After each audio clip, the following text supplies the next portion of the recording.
Captain Vextar stood on the bridge of his massive warship, the Void's Edge. Through the huge windows, he could see the human planet below burning. Orange flames spread across the cities like wildfire. Black smoke rose into the sky, blocking out the sun. The planet that humans called New Haven Colony was dying. The Zaltharian captain smiled with satisfaction. His gray skin gleamed under the bridge lights. His forearms moved across the control panels with practiced ease. This was the way it always went. Another species learned to fear the hegemony. Another world fell under their rule. "Captain, the human resistance is stronger than expected," reported his second officer, Zekmar. The younger Zaltharian's voice carried a note of concern. "They are still fighting in the northern sector." Vextar's smile grew wider. "Good, let them fight. The longer they resist, the better the lesson for other human worlds. Fear is our greatest weapon. When the other human colonies see what happens here, they will surrender without a fight." On the surface of New Haven Colony, Lieutenant Jack Murphy crouched behind the broken remains of what used to be a school. The 26-year-old Marine pressed his back against the rubble. His uniform was torn and dirty. Blood from a cut on his forehead had dried on his face. He could hear the sound of Zaltharian dropships getting closer. "How many rounds do you have left?" he asked Corporal Lisa Barnes, who was lying next to him. Her rifle was pointed at the sky, ready to fire at any enemy that appeared. 14, she replied. Her voice was steady, but Jack could see the fear in her eyes. They both knew it was not nearly enough. The Zaltharians had weapons that could cut through their armor like paper. Their ships could destroy entire city blocks with a single shot. Private Danny Ross crawled over to them. The young soldier was barely 20 years old. This was his first real battle, and it showed. His hands shook as he reloaded his weapon. "Lieutenant, what are our orders?" Jack looked around at what remained of his squad. 3 days ago, he had commanded 12 good soldiers. Now, only 3 of them were left alive. The others had died fighting an enemy they could not defeat. The Zaltharians were too strong, too advanced, too many. "We keep fighting," Jack said. It was all he could think to say. "We make them pay for every inch of ground." Above them, the Zaltharian dropships landed with heavy thuds. The sound of alien voices filled the air. The enemy soldiers were coming. Jack checked his weapon one more time. He had 8 rounds left. It would have to be enough. The Zaltharian hegemony had ruled the galaxy for over 3,000 years. They had conquered world after world, species after species. Their method was always the same. They would arrive at a planet with their massive fleets. They would demand surrender. If the people of that world refused, they would make an example of them. The hegemony did not just kill their enemies. They made sure everyone in the galaxy knew about it. They broadcast their attacks across space. They wanted every species to see what happened to those who dared to resist. Fear was more powerful than any weapon. Admiral Kethmore, Supreme Commander of the hegemony's 3rd Fleet, sat in his command chair aboard the flagship Eternal Darkness. The huge warship was over 5 miles long. Its weapons could destroy entire moons. Around it, 300 other ships waited in perfect formation. The admiral was old, even by Zaltharian standards. He had lived for over 800 years. He had conquered 67 worlds. He had seen the rise and fall of entire civilizations. Nothing surprised him anymore?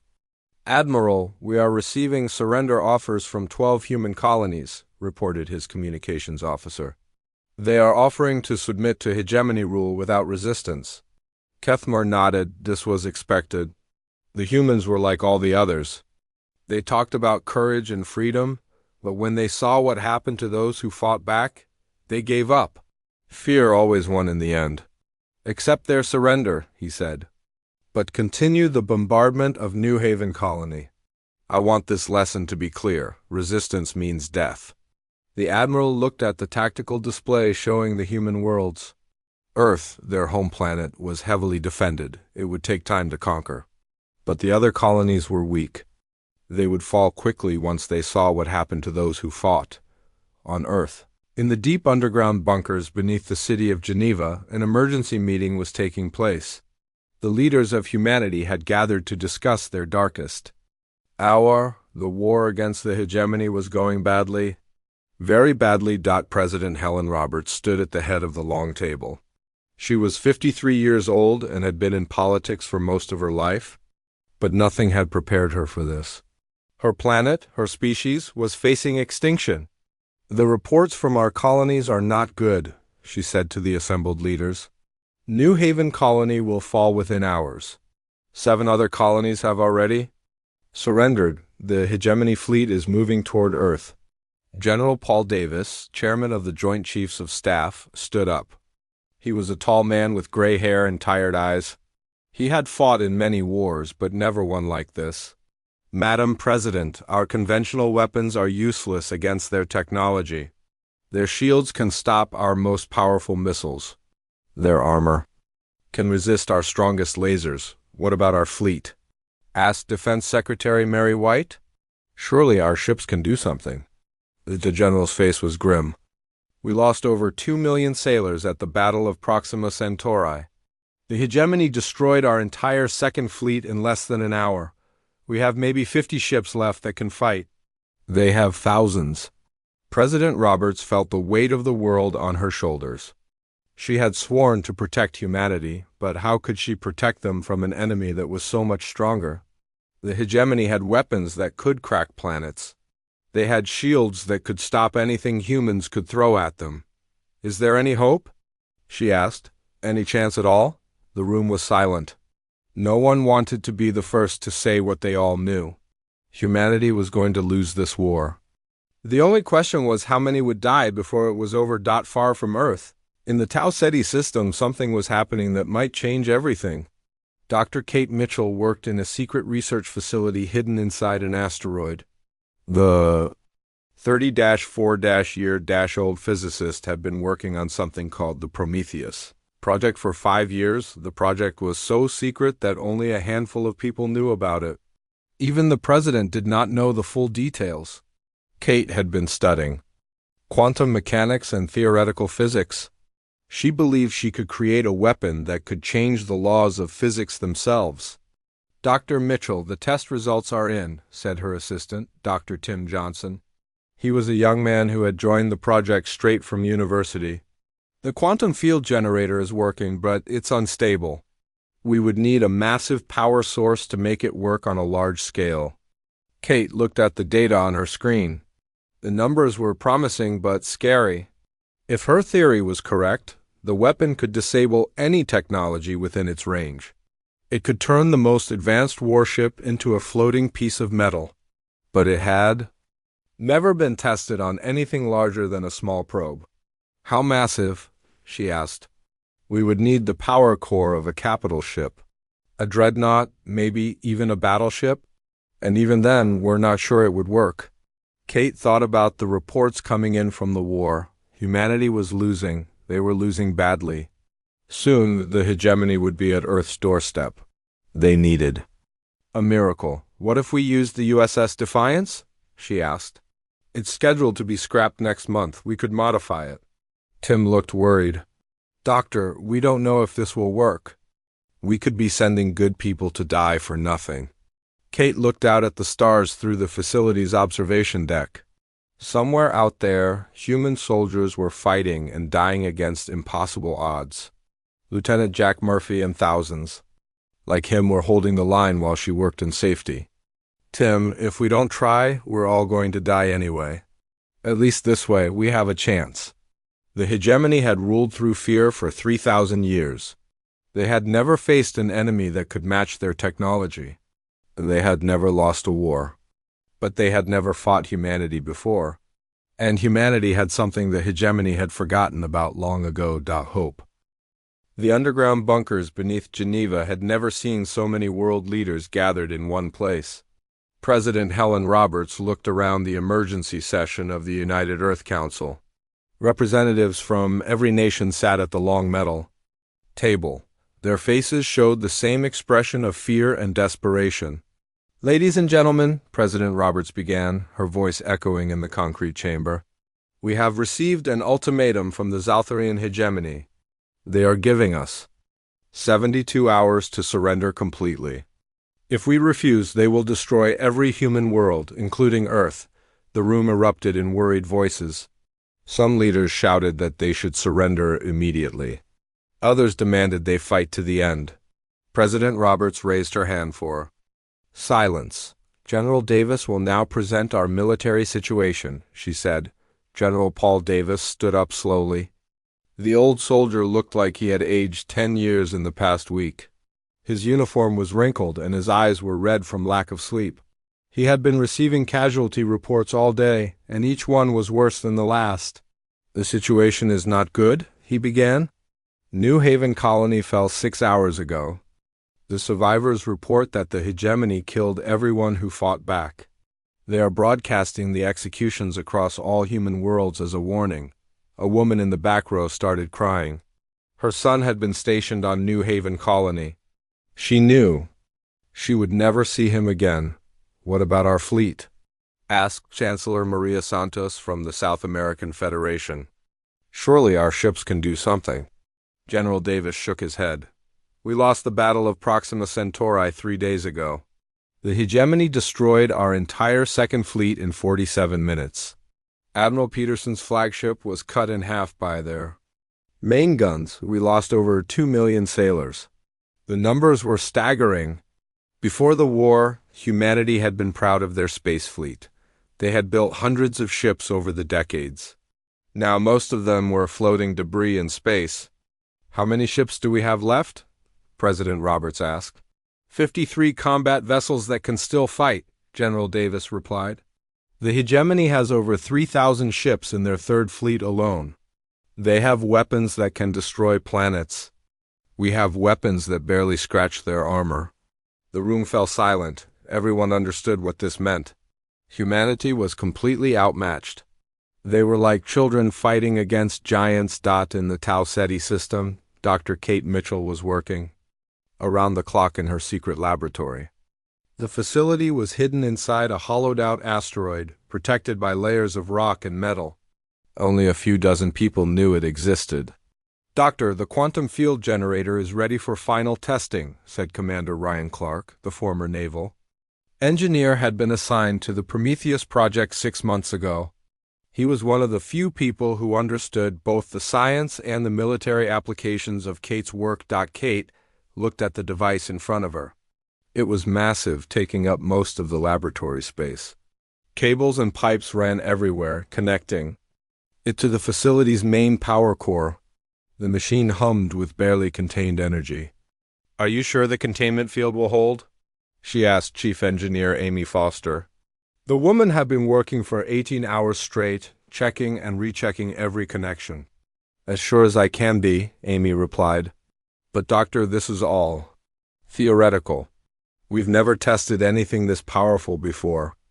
If something goes wrong, this entire facility could be destroyed. Kate knew the risks. The quantum field generator was designed to disrupt the fundamental forces that held matter together. If it worked, it could disable any technology within its range. If it failed, it could create a black hole that would destroy the entire solar system. We don't have a choice, Kate said. Humanity is running out of time. She pressed the activation button. The machine came to life with a deep thrumming sound. Energy readings spiked across all the monitors. The air in the laboratory seemed to shimmer and bend. For 30 seconds, the test ran perfectly. Then alarms started blaring. The containment field was failing. Energy was leaking out of the generator at dangerous levels. Shut it down, Amy shouted, her hands flying over the control panels. The field is collapsing. Kate hit the emergency stop button. The machine powered down with a dying whine. Steam poured from the cooling systems. But the test had worked. For those 30 seconds, the quantum field generator had changed the laws of physics in a small area around it. It works, Kate whispered. It actually works. Commander Clark was already thinking about the military applications. Doctor, how big would the field be if we used the power core of a capital ship? Kate ran the calculations in her head. Maybe 1,000 kilometers in diameter. large enough to disable an entire fleet. What ship would we use? Amy asked. The USS Defiance? Commander Clark said immediately. She's an old dreadnought scheduled for scrapping next month. She's got the most powerful reactor in the fleet, Kate nodded. The USS Defiance was perfect for their needs. But there was one problem. The quantum field generator was so large that it would take up most of the ship's interior space. There would be room for only a small crew. Who would captain such a mission? She asked. Commander Clark was quiet for a moment. It would have to be a volunteer mission. Everyone who goes knows they probably won't come back. Meanwhile, aboard the Zaltharian flagship Eternal Darkness, Admiral Kethmore was preparing for the final assault on Earth. The human homeworld was heavily defended, but their defenses were useless against hegemony technology. Admiral, we are receiving more surrender offers from human colonies, reported his communications officer. 17 more worlds have agreed to submit to hegemony rule. Kethmore was pleased. The destruction of New Haven Colony had sent exactly the message he wanted. Fear was spreading through human space like a virus. Soon, Earth would be the only world left fighting. What is the status of the human fleet? He asked. Our scouts report less than 60 human ships remain operational, replied his tactical officer. They are concentrating their forces around Earth. It will not be enough. The Admiral looked at the tactical display. Earth was surrounded by its remaining ships, but they were spread too thin. The hegemony fleet was 10 times larger and infinitely more powerful. The battle would be over in hours.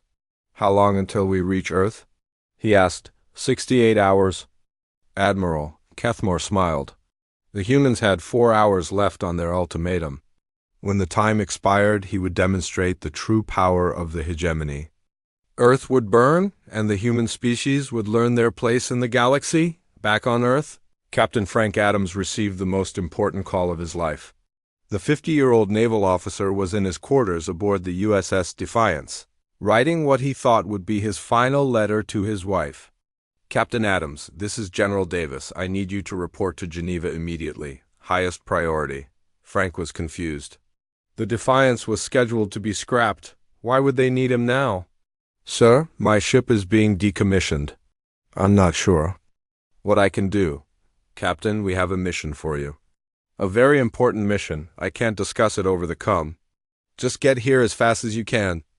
2 hours later, Frank stood in the underground bunker listening to the most incredible briefing of his career. Dr. Kate Mitchell explained the quantum field generator. General Davis outlined the mission. President Roberts asked for volunteers. Let me understand this, Frank said. You want me to take an untested weapon into battle against the most powerful fleet in the galaxy. The weapon might work, or it might destroy my ship. If it does work, we might be able to disable their fleet. If it doesn't work, we all die. That's correct, General Davis replied. Frank thought about his wife and daughter back home. He thought about the billions of people on Earth counting on him. He thought about Lieutenant Jack Murphy and all the other soldiers who had died fighting an impossible war. How many crew would I need? He asked. 200, Dr. Mitchell replied. Just enough to operate the ship and the weapon. Frank nodded. I'll need volunteers. Good people who understand they might not come home. Captain, President Roberts sighed. This is humanity's last hope. If this doesn't work, we're all dead anyway. Frank stood up and saluted. Ma'am, the USS Defiance is ready to serve. Within hours, word had spread through what remained of Earth's fleet. They needed volunteers for a secret mission. They needed people willing to die for humanity's survival. The response was overwhelming. Hundreds of sailors and officers volunteered. They came from every ship in the fleet. They came from every nation. On Earth, they all understood the odds. They all knew they probably wouldn't survive. But they all knew that someone had to try. Lieutenant Commander Steve Watson was among the first to volunteer. The tactical officer had lost his brother at Proxima Centauri. He wanted revenge against the hegemony. Chief Petty Officer Nancy Lewis volunteered because she had 2 young children and wanted them To grow up free. Dr. Mitchell moved her equipment to the Defiance while the ship was being modified. The quantum field generator was so large that they had to remove entire sections of the ship to fit it. The crew quarters were cramped. The weapon systems were reduced.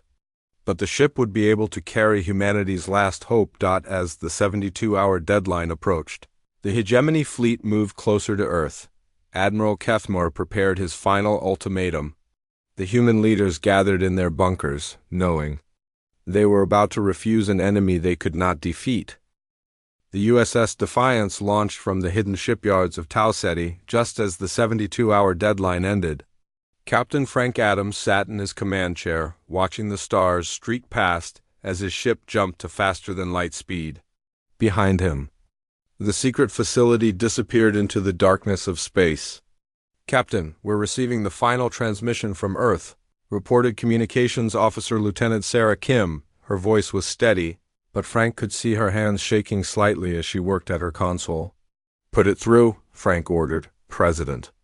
Robert's voice filled the bridge. "Captain Adams, the hegemony deadline has expired. Their fleet is moving toward Earth. You are humanity's last hope. Good luck, and may God be with you." Frank looked around his bridge. Every officer was a volunteer. Every one of them knew this was probably a one-way mission. But their faces showed determination, not fear. They had work to do. "How long until we reach Earth?" Frank asked his navigator. 14 hours at maximum warp," replied Lieutenant Mike Rodriguez. "The hegemony fleet should arrive in 12 hours. Frank nodded. They would be cutting it close, very close. But they had to try. In the engineering section, Dr. Kate Mitchell worked alongside Chief Engineer Amy Foster to monitor the quantum field generator. The massive device filled most of the ship's lower decks. Cables and pipes ran everywhere, connecting it to the ship's main power core. "How are the readings?" Kate asked. "Stable for now," Amy replied. "But we've never run this thing for more than 30 seconds. We don't know what will happen when we activate it at full power." Kate understood the risks. The quantum field generator was designed to disrupt the fundamental forces that held atoms together. If it worked, it would disable every piece of technology within a 1,000-kilometer radius. If it failed, it might tear the ship apart at the molecular level. "What about the crew?" Kate asked. "Will they be safe?" "The bridge and crew quarters are shielded," Amy said. "But if the containment field fails, the shielding won't matter. Nothing will." Meanwhile, the hegemony fleet had reached Earth's solar system. Admiral Kethmore stood on the bridge of the eternal darkness, looking at the blue-green planet that hung in space ahead of them. It was beautiful, he had to admit, almost a shame to destroy it. "Admiral, the human fleet is taking defensive positions around their homeworld," reported his tactical officer. "They have 57 ships. All are older models with primitive weapons." Kethmore smiled. 57 ships against his fleet of 300. The humans were brave, he would give them that. But bravery would not save them from superior firepower. "What is the status of their planetary defenses?" he asked. "They have orbital defense platforms around their major cities," the tactical officer replied. "Their weapons are kinetic projectiles and primitive energy beams. They will not penetrate our shields." The admiral looked at the tactical display. Earth's defenses were pathetic compared to hegemony technology. Their ships were slow and clumsy. Their weapons were centuries behind Zaltharian standards. This would not be a battle. This would be an execution. "Open a channel to the human fleet," Kethmore ordered. The main screen flickered to life, showing the bridge of a human ship. An elderly man in a blue uniform looked back at him with tired eyes. "I am Admiral Robert Stone of the United Earth Defense Force," the human said. "State your business." "I am Admiral Kethmore of the Zaltharian hegemony," Kethmore replied. "Your government has refused our generous offer of surrender. You have one final chance to save your planet. Order your ships to stand down and we will make your deaths quick." Admiral Stone's expression did not change. "Admiral, you can go to hell," Kethmore laughed. These humans were amusing in their defiance. "Very well, you have chosen death. So Be it, the channel closed. Kethmore turned to his weapons officer. All ships, prepare for battle. Target their largest vessels first. I want them to watch their fleet die before we destroy their world. On Earth, billions of people watched the skies. They could see the lights of the two fleets facing each other in the darkness above. Everyone knew this was the end. The hegemony had never lost a battle.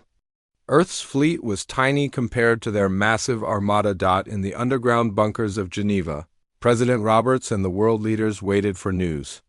General Davis stood by the communications console, listening to reports from the fleet. The hegemony is moving into attack formation, he reported. Admiral Stone is ordering all ships to prepare for battle. President Roberts closed her eyes. In a few minutes, the shooting would start. Earth's brave defenders would fight and die against impossible odds. She could only hope that Captain Adams and the USS Defiance would arrive in time, the first shots of the Battle of Earth came from the hegemony fleet. Hundreds of energy beams and plasma bolts streaked across space toward the human ships.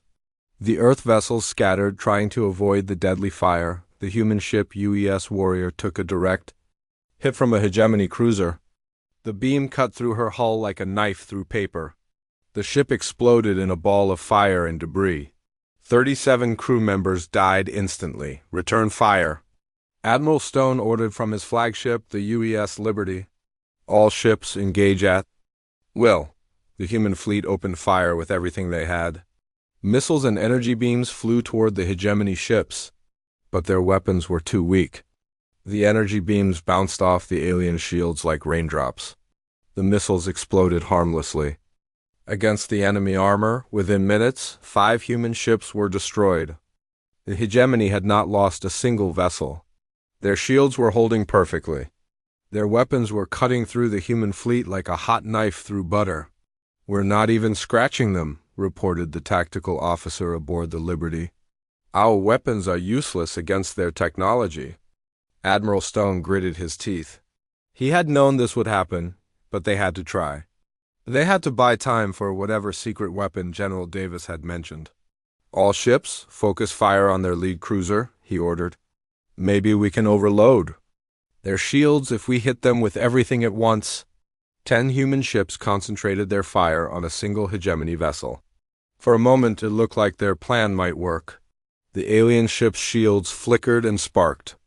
But then they stabilized, and the cruiser returned fire.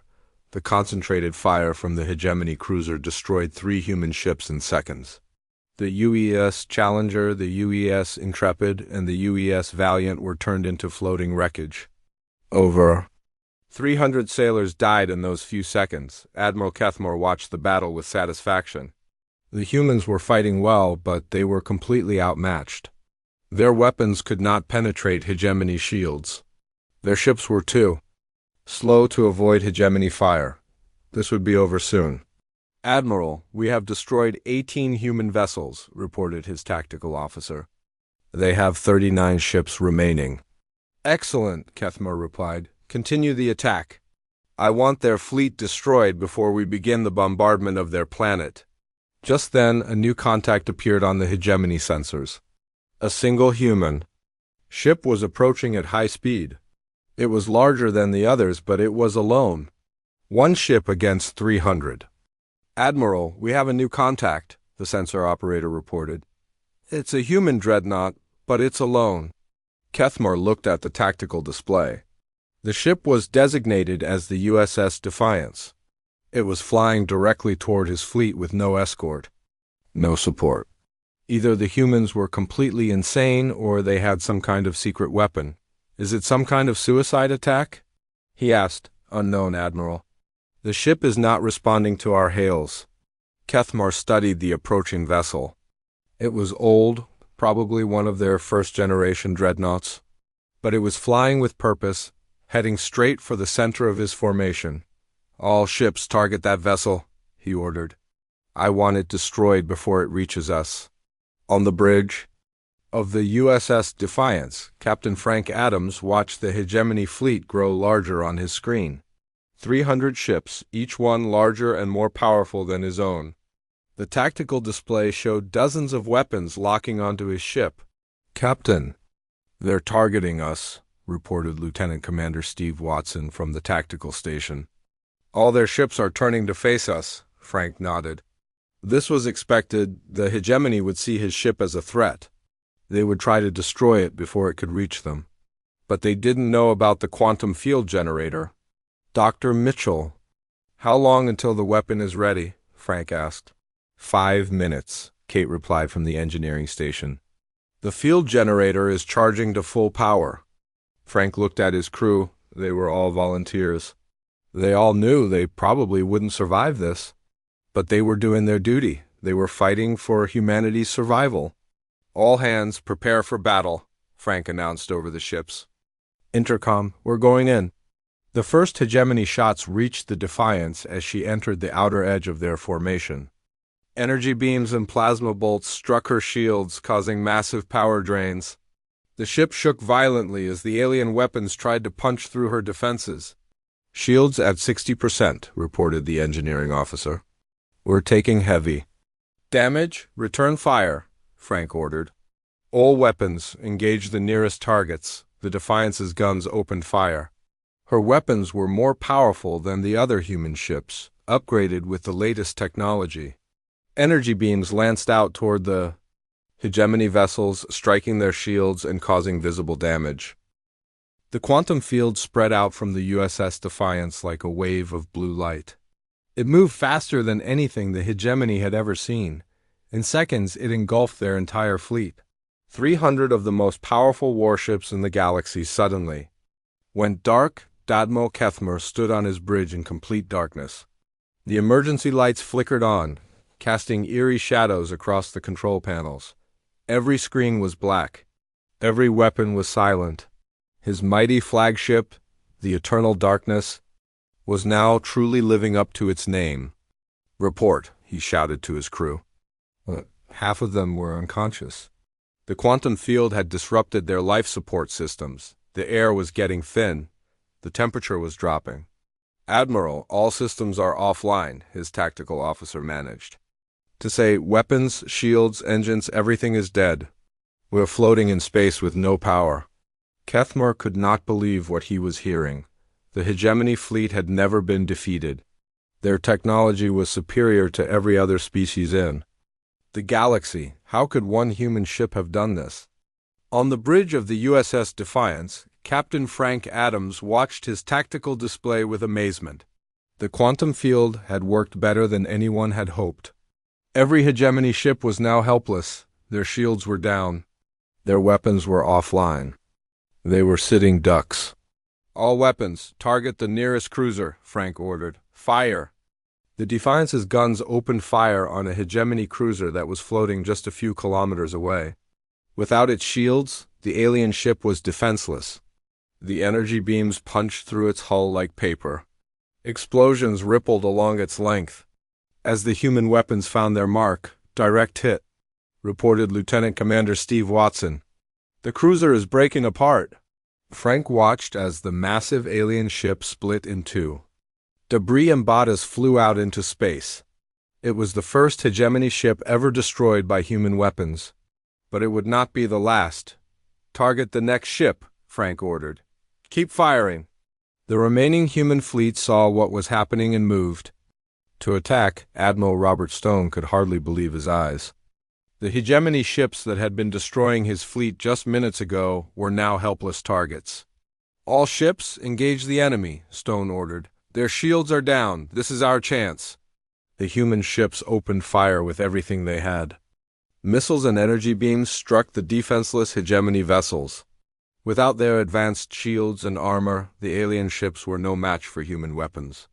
One by one, they began to explode in the space around Earth. The greatest battle in human history was turning into a massacre. The hegemony fleet that had seemed invincible was being torn apart by weapons they had once considered primitive. The hunters had become the hunted. Dr. Kate Mitchell monitored the quantum field generator from the Defiance's engineering section.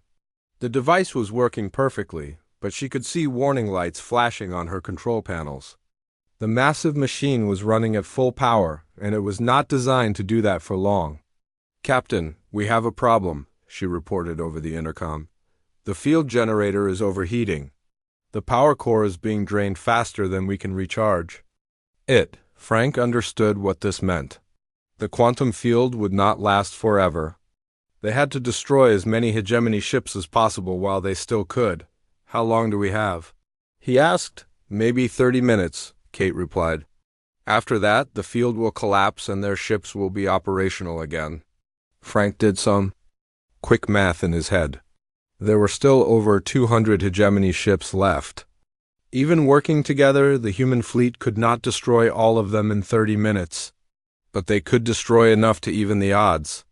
"All ships, concentrate on the largest vessels," Frank ordered. "Target their dreadnoughts and battleships. First, we need to take out their most powerful ships while we can." The human fleet focused their fire on the biggest hegemony vessels. These were the ships that could destroy planets. These were the ships that had conquered hundreds of worlds. Now they were floating helplessly while human weapons tore them apart. On the planet below, billions of people watched the battle through telescopes and video screens. They could see the explosions lighting up the sky. They could see their fleet, which had been losing badly, now winning against impossible odds. In the underground bunkers of Geneva, President Roberts and the world leaders watched the tactical displays with growing hope. The impossible was happening. The hegemony fleet was being destroyed. "How many of their ships have we destroyed?" President Roberts asked. 43 confirmed kills, General Davis replied. "Another 20 are badly damaged. But we still have over 200 enemy ships out there." President Roberts nodded. It was a good start, but the battle was far from over. The quantum field would not last forever. When it collapsed, the surviving hegemony ships would be operational again. The human fleet would once again be outmatched, but something else was happening that no one expected. The destruction of the hegemony fleet was being broadcast across the galaxy. Every species that had been conquered by the Zaltharians was watching. Every world that had lived in fear was seeing their oppressors defeated. On the planet Kepler 442b, the Andromedans watched the battle with growing excitement. They had been enslaved by the hegemony for over 500 years. Their own fleet had been destroyed centuries ago. But now they were seeing something they had never thought possible. "The hegemony can be defeated," whispered Elder Zarathul to her council. "The humans have found a way to fight back." Similar conversations were taking place on hundreds of worlds across the galaxy. Species that had given up hope were suddenly seeing a new possibility. The hegemony was not invincible. They could be beaten. On the mining world of Tau Ceti Prime, the Centauri workers stopped their labor to watch the battle. For 300 years, they had been forced to dig precious metals for their hegemony masters. Now they saw those masters being destroyed by a species they had never heard of. "Who are these humans?" asked Foreman Veltar. "They are the ones who will free us," replied his assistant. "They are the ones who will end the hegemony's rule." Back in the battle around Earth, the human fleet was making good progress. They had destroyed over 60 hegemony ships. But the quantum field was beginning to weaken. Dr. Mitchell could see the power readings dropping on her screens. "Captain, the field is starting to collapse," she reported. "We have maybe 10 minutes left?" Frank looked at his tactical display.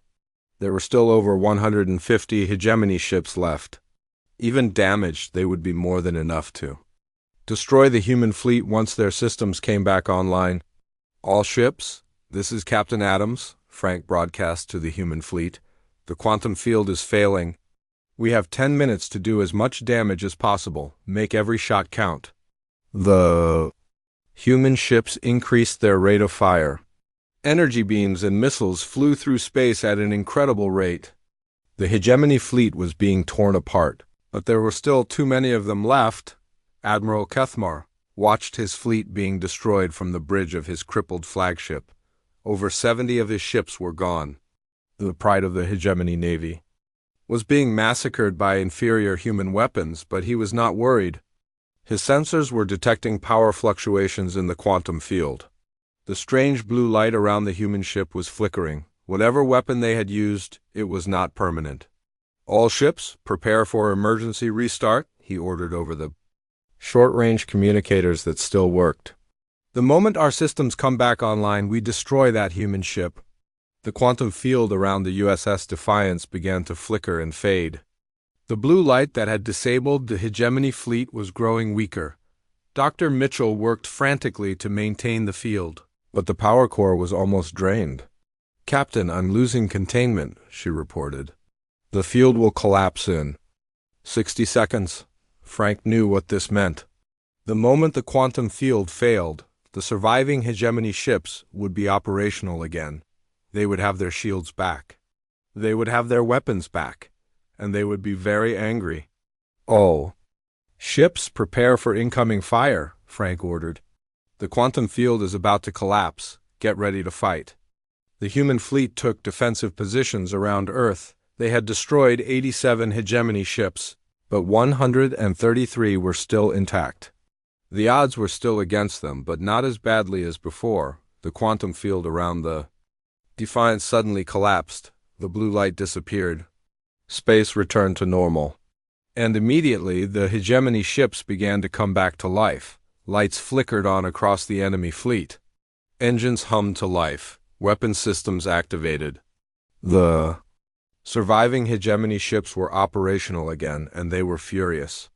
"All ships, destroy that human vessel," Admiral Kethmer ordered. "I want the USS Defiance turned into atoms." The hegemony fleet opened fire on the Defiance with everything they had. Hundreds of energy beams and plasma bolts struck the human ship. Her shields, already weakened from the previous battle, failed completely. Her hull began to glow red-hot. "Shields are down," reported the engineering officer. "Hull breaches on all decks." "We're taking massive damage." Frank could feel his ship dying around him. The quantum field generator had worked, but it had cost them everything. The Defiance was falling apart under the massive enemy fire. "Captain, the quantum drive is overloading," Dr. Mitchell reported. "If we don't shut it down, it will explode and take half the solar system with it." Frank understood. The USS Defiance was dying. Captain Frank Adams could feel his ship breaking apart around him. The quantum field generator had shut down completely, and the hegemony fleet was tearing his vessel to pieces with their concentrated fire. "All hands." "Abandon ship," Frank ordered over the intercom. "Get to the escape pods. This is not a drill." Throughout the ship, the crew of 200 volunteers rushed to the escape pods. They had known this moment would come.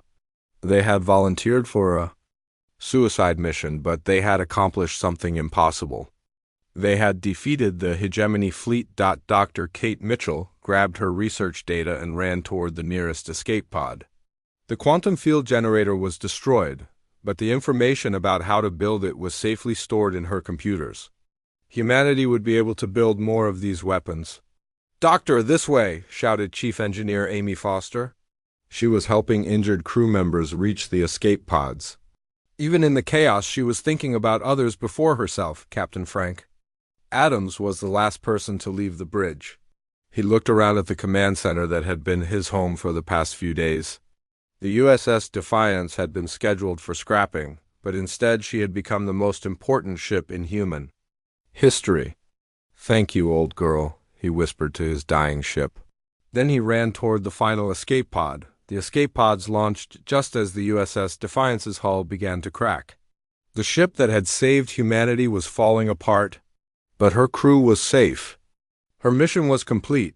Admiral Kethmer watched the human ship die with satisfaction. The USS Defiance had caused him more trouble than any enemy vessel in his long career, but now it was finished. The strange weapon that had disabled his fleet was gone. "Admiral, the human ship is destroyed," reported his tactical officer. "But we have lost 87 vessels. Over half our fleet is gone." Kethmer's satisfaction faded. The humans had hurt him badly. His third fleet, the pride of the hegemony navy, was now much smaller. But he still had enough ships to destroy Earth and finish this war. "All remaining ships, prepare to bombard the planet," he ordered. "I want every human city turned to ash." But something was wrong. His communications officer was receiving strange reports from across the galaxy. The destruction of the hegemony fleet was being broadcast on every world. And the conquered species were doing something they had not done in centuries. They were fighting back on the planet Kepler 442b. The Andromedans had risen up against their hegemony overlords. For 500 years, they had been slaves.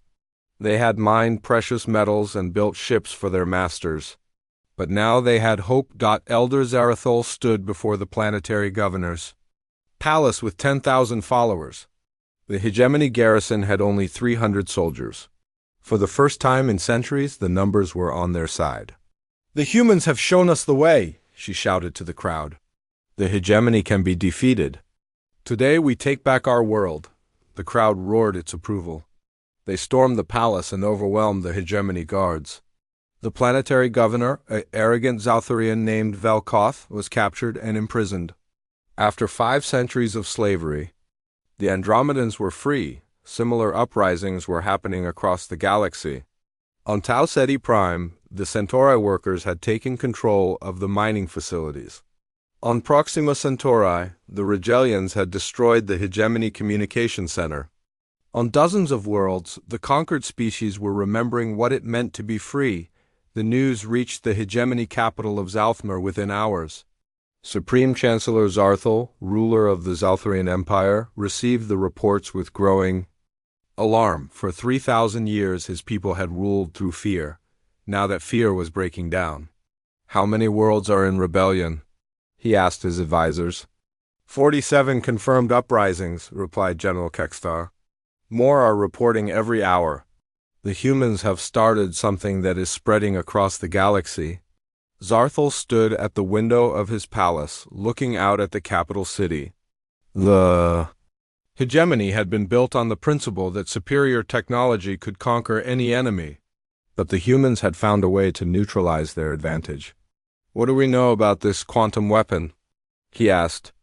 "Our scientists are studying the battle recordings," replied Dr. Nexville, his chief researcher. "The humans somehow disrupted the fundamental forces that power our technology.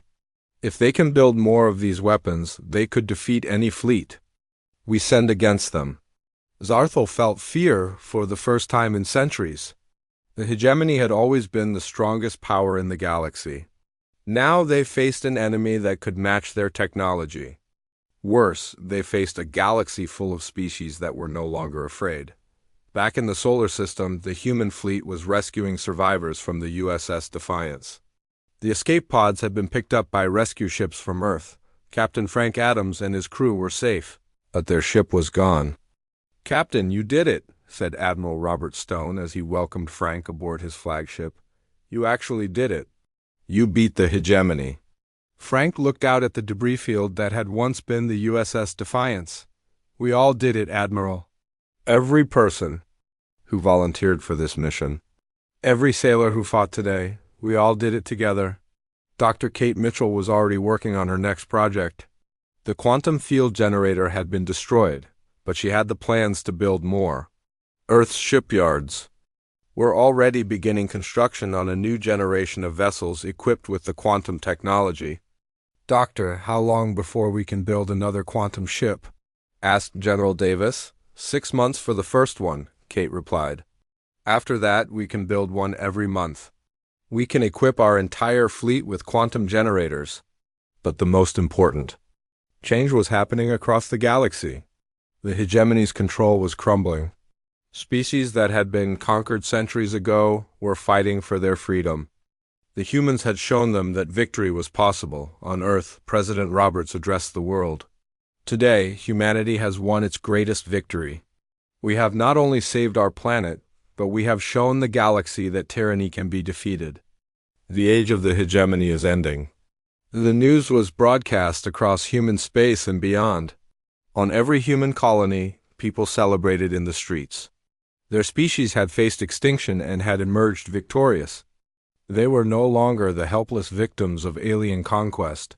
General Davis began coordinating with the rebel movements across the galaxy. The quantum field technology was shared with every species that fought against the hegemony. The Andromedans, The Centauri, the Regelians, and dozens of other species now had the tools to fight back. "We're not just fighting for humanity anymore," Davis explained to his staff. "We're fighting for freedom itself. Every species that throws off the hegemony's rule makes the galaxy a better place." The war continued for another year, but the outcome was no longer in doubt. The hegemony fleets, once invincible, were powerless against the quantum weapons that spread from world to world. Their empire, built over 3 millennia, collapsed in months. Admiral Kethmer's Third Fleet was destroyed in a battle near the Vega system. The admiral himself was killed when the Andromedans, now equipped with quantum weapons, overwhelmed his flagship. The hegemony's most experienced commander died as his ship was torn apart by the weapons of former slaves. Supreme Chancellor Zarthal was the last to fall. His capital world of Zalthmur was surrounded by a combined fleet of humans, Andromedans, Centauri, and dozens of other species. For the first time in history, the hegemony faced an enemy that was stronger than they were. "We surrender," Zarthal transmitted to the Allied fleet. "We offer our unconditional surrender." The message was received by Captain Jack Murphy, who had survived the destruction of New Haven Colony and had been promoted to admiral. The young Marine who had once hidden behind rubble was now commanding a fleet of liberation. "Your surrender is accepted," Jack replied. "But the galaxy will never again bow to your rule. The age of the hegemony is over." The Zaltharians were not destroyed. They were allowed to return to their homeworlds as a normal species equal to all others. Their technology was shared with the galaxy. Their knowledge was used to help rebuild the worlds they had conquered. Dr. Kate Mitchell became the most famous scientist in galactic history. Her quantum field generator had not only saved humanity, but had freed hundreds of species from slavery. She was awarded the Nobel Prize, but she said her greatest reward was seeing the galaxy at peace. Captain Frank Adams was given command of the first new quantum-equipped battleship, the USS Defiance II. The ship was named in honor of the vessel that had started the rebellion. It carried the same message: defiance against tyranny, hope for the oppressed. The galaxy had learned an important lesson. No empire, no matter how powerful, could rule through forever. There would always be someone willing to stand up and fight. There would always be someone willing to defy the odds. The hegemony had ruled for 3,000 years. They had conquered 1,000 worlds. They had enslaved hundreds of species. But they had never faced anything like humanity. They had never faced a species that refused to surrender. Even when defeat seemed certain. In the end, it was not superior technology that defeated the hegemony. It was not better weapons or stronger ships. It was the simple human refusal to give up. It was the courage to fight impossible odds. It was the willingness to sacrifice everything for freedom. The USS Defiance had been just one ship. Her crew had been just 200.